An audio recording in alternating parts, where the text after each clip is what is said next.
नमस्कार, आदाब, सत श्री अकाल, जय भीम, जोहार। मेरा नाम है नवीन कुमार। दिल्ली में साक्षी को मारे जाने की कहानी पर जंग छिड़ी हुई है। कपिल, लंपट, नफरती चिंटू मिश्रा जैसे लोग चाहते हैं कि किसी भी सूरत में यह मामला हिंदू बनाम मुसलमान हो जाए, लेकिन उसकी किस्मत खराब है कि ऐसा हो नहीं पा रहा है। लेकिन यहां मैं दूसरी बात करना चाहता हूं, और बात यह करना चाहता हूं कि क्या यह सिर्फ कानून व्यवस्था का मसला है? क्या यह सिर्फ प्रेम, हिंसा और द्वेष का मसला है? क्या यह सिर्फ एक लड़के की कुंठा और उसके बेकाबू हो जाने का मामला है? या फिर इस घटना ने एक समाज के तौर पर दिल्ली की बुज़दिली को एक बार फिर से बेनकाब कर डाला है? क्या हैवान सिर्फ साहिल है, या उसकी हैवानियत में हम सब शामिल हैं? एक तमाशबीन के तौर पर बुरा लगेगा, लेकिन साक्षी के लाश में तब्दील होने से पहले दिल्ली लाश में तब्दील हो चुकी थी। चलते फिरते लाशों के विशाल झुंड में हम निकम्मे, लिजलिजे और कायर लोग हैं जो आज कानून और व्यवस्था, नैतिकता और स्त्री सुरक्षा पर ज्ञान बांट रहे हैं। हमने भी मारा है 16 साल की साक्षी को अपने अपने तरीके से, वरना दिल्ली के शाहबाद डेरी इलाके के बी ब्लॉक में जहां 27 मई की रात बेरहमी से साक्षी को मारा गया, वहां बड़ी संख्या में लोग मौजूद थे। आसपास के लोग थे। उस वक्त रात के सिर्फ 9:30 बज रहे थे, और दिल्ली में 9:30 बजे का समय मोहल्लों में सबसे ज्यादा चहल पहल का होता है।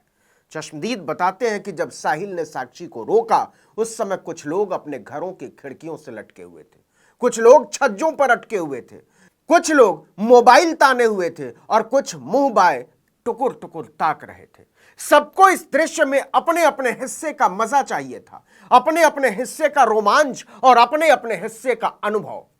क्या आप कल्पना कर सकते हैं कि आस पड़ोस में रहने वाले कुछ लोगों ने इस घटना को अपनी आंखों के सामने होते हुए देखा? उनके लिए यह किसी सर्कस में होने वाले खेल से ज्यादा कुछ नहीं था। आपको पता ही होगा, यह घटना एक सार्वजनिक शौचालय के पास हुई है, और जब यह हुआ तब वहां बहुत सारे लोग मौजूद थे। वीडियो में साफ नजर आ रहा है कि आसपास के कई लोग वहां से निकल रहे हैं, गुजर रहे हैं, लेकिन किसी की हिम्मत नहीं हुई कि वो लड़की को बचा सके।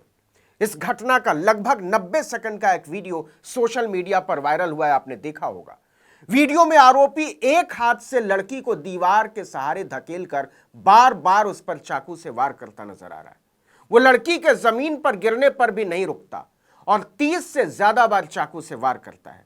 उसे कई बार लात मारता है और फिर आराम से चलता बनता है। इस पर भी उसका दिल नहीं भरता तो कुछ देर बाद वापस लौटता है और पास पड़े सीमेंट के स्लैब से कई बार कुचलता है, फिर आराम से निकल जाता है।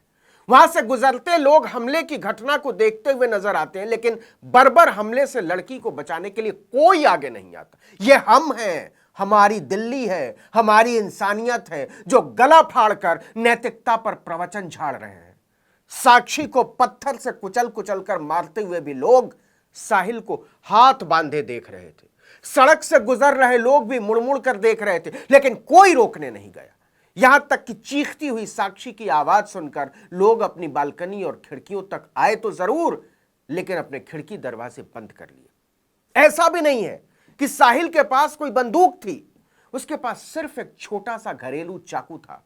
वो बहुत हट्टा कट्टा भी नहीं, बेहद दुबला पतला है। उस पर बहुत आसानी से काबू पाया जा सकता था। अगर किसी ने उस पर पास से उठाकर एक कंकड़ भी मारा होता, एक डंडा भी उठाया होता, चलिए इसको भी छोड़िए, कमर से उतारकर बेल्ट भी चलाया होता, तो आज साक्षी जिंदा होती।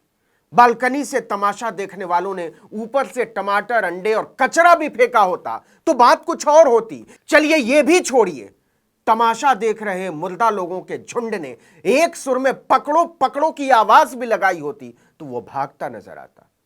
और बात करेंगे हिंदू राष्ट्र की, पृथ्वीराज चौहान की, राणा प्रताप की। ये सारे के सारे तमाशबीन हिंदू थे।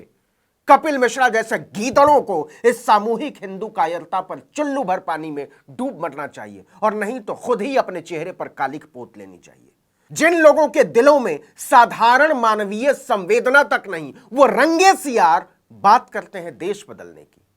एक बात हमेशा याद रखिएगा, कपिल मिश्राओं, प्रवेश वर्माओं और जूते मारो के नारे लगाने वाली आत्माओं को कोई फर्क नहीं पड़ता कि आप और हम कैसे रहते हैं। ये तो वो प्रेत हैं जो सिर्फ चुनाव के समय वोट की डाल पर चमगादड़ की तरह लटके नजर आते हैं। ये दरअसल रक्त बीज हैं जिनकी प्यास इंसानियत के चीथड़े उड़ाकर शांत होती है। लेकिन यहां रहना हमको और आपको है मेरे भाई, हमारे बाल बच्चों को है, हमारे मां बाप को है, हमारे दोस्त अहबाब को है। इसलिए इस देश को जीने लायक बेहतर बनाने की जिम्मेदारी हमारी खुद की है, अपने कंधों पर उठानी होगी, क्योंकि इस मुल्क को चलाने वाले खुद उस नफरती भीड़ के सरदार में तब्दील हो चुके हैं। घृणा और उन्माद के उन सौदागरों से आप प्यार मांगकर अपने आप को धोखा दे रहे हैं। यह जानकर आपका कलेजा फट जाएगा कि साक्षी ने इसी साल 10वीं की परीक्षा पास की थी। उसके पिता दिहाड़ी मजदूर हैं, मां दूसरे के घरों में काम करती हैं, परिवार शाहबाद डेरी के झुग्गी झोपड़ी कॉलोनी में रहता था। साक्षी पिछले 15 दिनों से अपनी सहेली नीतू के साथ रह रही थी, क्योंकि नीतू का पति काम के सिलसिले में शहर से बाहर गया हुआ था। घटना वाले दिन नीतू की बेटी का जन्मदिन था और साक्षी पास के बाजार से उसके लिए ड्रेस लेने गई थी।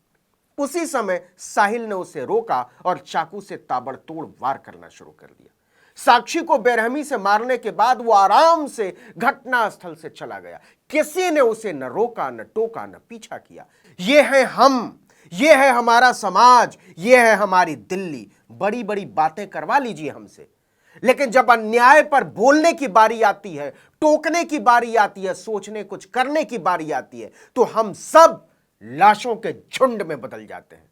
आप हमसे सेल्फी लेने के लिए बोलिए, हजारों पेश कर देंगे। रील बनाने के लिए बोलिए, सैकड़ों ठोक देंगे। इंस्टा अपडेट करने के लिए बोलिए, मिनट मिनट का कर देंगे।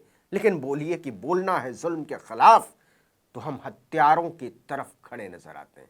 हम जानते हैं आपको यह सब सुनना बुरा लग रहा होगा, लेकिन इससे ज्यादा बुरा लग रहा है मुझे यह सब बोलने में। यह बोलना वाकई भयावह है कि यह दिल वालों की दिल्ली नहीं, मशान में सेल्फी लेते मुर्दा सेल्फी बाजों का शहर है। इस घटना पर राजनीति जारी है। दिल्ली महिला आयोग की अध्यक्ष स्वाति मालीवाल से लेकर दिल्ली के मुख्यमंत्री अरविंद केजरीवाल तक बिफरे हुए हैं। खिलाड़ियों पर टूटे कहर पर दड़बे में छिपी बैठी राष्ट्रीय महिला आयोग की चुप्पा अध्यक्ष रेखा शर्मा तक का कंठ किसी तोते की तरह टाए टाए खुल गया। लेकिन इस मुर्दा समाज की मरी हुई संवेदनाओं का क्या? सच यह है कि साक्षी को केवल साहिल ने नहीं मारा है साहब, हम सब ने मारा है थोड़ा थोड़ा। इस क्रूरता में हम भी शामिल हैं। हम सब के हाथों में संवेदनहीनता के चाकू और पत्थर हैं, बस नजर नहीं आते। नजरें खोलिए, देखिए सामने क्या हो रहा है। अन्याय के खिलाफ, जुल्म के खिलाफ, जुर्म के खिलाफ बोलिए, चुप्पी तोड़िए। इस वीडियो में इतना ही, लेकिन अगर आपने आर्टिकल 19 इंडिया को अब तक सब्सक्राइब नहीं किया तो फौरन कीजिए, बेल आइकॉन दबाइए, घंटी जैसी आकृति लाइक कीजिए और कमेंट करके बताइए हमारा वीडियो आपको कैसा लगा। यूट्यूब पर देख रहे हैं तो हमारे चैनल को सब्सक्राइब कीजिए, फेसबुक पर देख रहे हैं तो हमारे पेज को लाइक कीजिए, इंस्टाग्राम पर हमें फॉलो कीजिए और हमारा ट्विटर हैंडल है article19_India और मेरा ट्विटर हैंडल है नवीन जर्नलिस्ट। आप मुझे भी फॉलो कर सकते हैं। नमस्कार।